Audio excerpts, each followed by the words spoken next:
নির্বাচন এলে সর্বজনীন উৎসবও আসে। নির্বাচন তাই জনগণের চিত্ত বিনোদনেরও অন্যতম অনুষঙ্গ। আসন্ন 12 ফেব্রুয়ারি নির্বাচন ঘিরে দেশজুড়ে বইছে ভোটের হাওয়া। নির্বাচনে অংশ নেওয়া প্রার্থীরা যে যার মতো চাইছেন ভোটারদের মন জয় করতে। প্রচারণার লড়াইয়ে কেউ কাউকে ছাড় দিতে নারাজ। তবে গতানুগতিক ধারার বাইরে গিয়ে বিএনপি প্রার্থী আসাদুল হাবিব দুলুর পক্ষে ব্যতিক্রমী প্রচারণায় নেমেছেন একদল প্রতিবন্ধী ও ভিক্ষুক। তাদের পাশাপাশি গান গেয়ে আর নেচে গেয়ে ভোটারদের মন জয়ের চেষ্টা করছেন স্থানীয় সাংস্কৃতিক কর্মীরাও। সীমান্ত ঘেঁষা জেলা লালমনিরহাটের সদর 3 আসনে চলছে এমন ব্যতিক্রমী উৎসবমুখর নির্বাচনী প্রচারণা।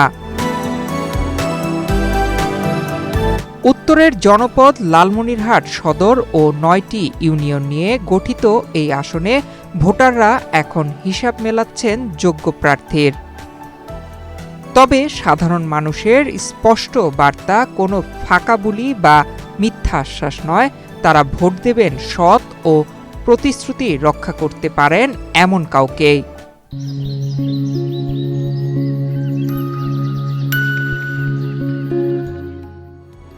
রত্নাই নদীর কারণে অনেক বাচ্চা স্কুল কলেজে লেখাপড়া করে। অনেক সময় এই যে বন্যার সময় বাচ্চাদের স্কুলে যেতে লেট হয়, কলেজে যেতে লেট হয়, এমনকি পরীক্ষার সময়ও বাচ্চাদের অনেক সমস্যা হয়। তারা সময় মতো পরীক্ষায় অ্যাটেন্ড করতে পারে না। বা আমাদের এখানে যদি দেখা যায় যে বন্যার সময় অনেক মা বোন আছে বা মানুষ বলতে তো অসুস্থতা হতেই পারে। এই অসুস্থতা নিয়ে আমরা অনেক পড়ে আছি। অসুস্থ হলে গেলে সময় মতো আমরা চিকিৎসা কেন্দ্রে যাইতে পারি না। এই ধরনের বিভিন্ন সমস্যা। তরুণ প্রজন্ম এমন একজনকে চায় যে আমাদের তরুণ প্রজন্ম নিয়ে কাজ করবে। আমাদের এই বাংলাদেশে যে হিউম্যান রাইটস, মানব সম্পদ আছে আমাদের বাংলাদেশে অধিক, জনসংখ্যা, বেকারত্ব সংখ্যা অধিক, অনেক ছেলেপেলে এখনও আমাদের গ্র্যাজুয়েশন কমপ্লিট করা আছে, আমাদের কোনো কর্মসংস্থানের ব্যবস্থা নাই, সরকার থেকে আমাদের কোনো ওইরকম কোনো প্রণোদনা নেই। আমরা এমন একজনকে নির্বাচন করতে চাই যে আমাদের এই প্রত্যন্ত এলাকাতেও যেসব শিক্ষিত ছেলেপেলে আছে তাদেরকে যুব উন্নয়নের ট্রেনিং বা বিভিন্ন ধরনের প্রশিক্ষণের মাধ্যমে আমাদের আত্মকর্মসংস্থান করতে সহযোগিতা করবে। অনেক দিনের একটা চাওয়া, সেটা হচ্ছে যে ফ্যাসিস্ট সরকার যতদিন ছিল আমাদের এখানে কোনো একটা ব্রিজ বাজার ছিল শরীয়তলের ঘাটে। এই ব্রিজটা দিতে চাইছে কিন্তু দেয়নি। আমাদের এখন প্রার্থীদের কাছে আশা যে আমাদের ব্রিজটা হোক, এবং আমাদের গ্রামের রাস্তাঘাটের অবস্থা খুব খারাপ, জনগণের নদী ভাঙা এলাকা, নদী বাঁধ হোক, এগুলোই আমরা চাই আর কি তাদের কাছে। এবং এরকম প্রার্থী চাই যে আমাদের পাশে সবসময় থাকবে।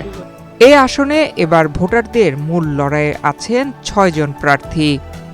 হেভিওয়েট প্রার্থীদের মধ্যে রয়েছেন বিএনপির কেন্দ্রীয় সাংগঠনিক সম্পাদক আসাদুল হাবিব দুলু এবং জামায়াতে ইসলামের জেলা আমির অ্যাডভোকেট আবু তাহের।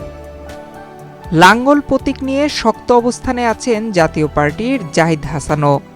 এছাড়াও ইসলামী আন্দোলন ও কমিউনিস্ট পার্টির প্রার্থীরা কাকডাকা ভোট থেকে গভীর রাত পর্যন্ত চষে বেড়াচ্ছেন নির্বাচনী এলাকা। উন্নয়নের পসরা সাজিয়ে ভোটারদের দুয়ারে দুয়ারে ঘুরছেন তারা। আপনাদের সবার সহযোগিতায় নির্বাচিত হতে পারি। আমি যদি এমপি হতে পারি তাহলে আমাদের লালমনিরহাটে সর্বপ্রথম যোগাযোগ ব্যবস্থার উন্নয়ন সাধন করব। স্বাস্থ্যসেবায় আমরা মনোযোগী হতে চাই, মাদকদ্রব্য নির্মূল করতে চাই। আমাদের যারা নারী আছে তাদের নারীদের একটা নারী বান্ধব আমরা শিল্প প্রতিষ্ঠান করতে চাই। আমাদের এখানে তিস্তা মহাপরিকল্পনা, এয়ারপোর্ট এবং স্থলবন্দর যেটা আছে মোগলহাটের, সেগুলো চালু করার জন্য আমরা জোর দাবি জানাচ্ছি। আমরা সেগুলো চালু করার জন্য উদ্যোগ নিচ্ছি যেভাবে সম্ভব হয়। আমাদের এখানে বেকার সমস্যার সমাধান আমরা করতে চাই। সর্বোপরি আমরা আমাদের এই দেশটাকে দুর্নীতিমুক্ত, বৈষম্যমুক্ত এবং ন্যায় ইনসাফ ভিত্তিক একটা কল্যাণ রাষ্ট্র প্রতিষ্ঠা করার জন্য আমরা চেষ্টা করছি, সবার সহযোগিতা চাচ্ছি। যেতে পারি আমাদের প্রতিশ্রুতি হল 31 দফার ভিত্তিতে রাষ্ট্র পরিচালনা। আমাদের পরিত্যক্ত বিমানবন্দর, বুড়িমারি থেকে 4 লেন, মোগলহাট স্থলবন্দর, সর্বোপরি তিস্তা মহাপরিকল্পনা বাস্তবায়ন। এই কাজগুলোর পাশাপাশি আর্থসামাজিক উন্নয়ন, সামাজিক অপরাধকে নিয়ন্ত্রণ করা, আলোকিত লালমনিরহাট গঠনেরই তো অঙ্গীকার আমার। বিশেষ করে তরুণদের মধ্যে মারাত্মক উৎসাহ আমি লক্ষ্য করছি। তারা ভোট দিতে পারেনি, এবার আনন্দের সঙ্গে উৎসবের সঙ্গে তারা ভোট দিবে বলে অধীর আগ্রহে অপেক্ষা করছে।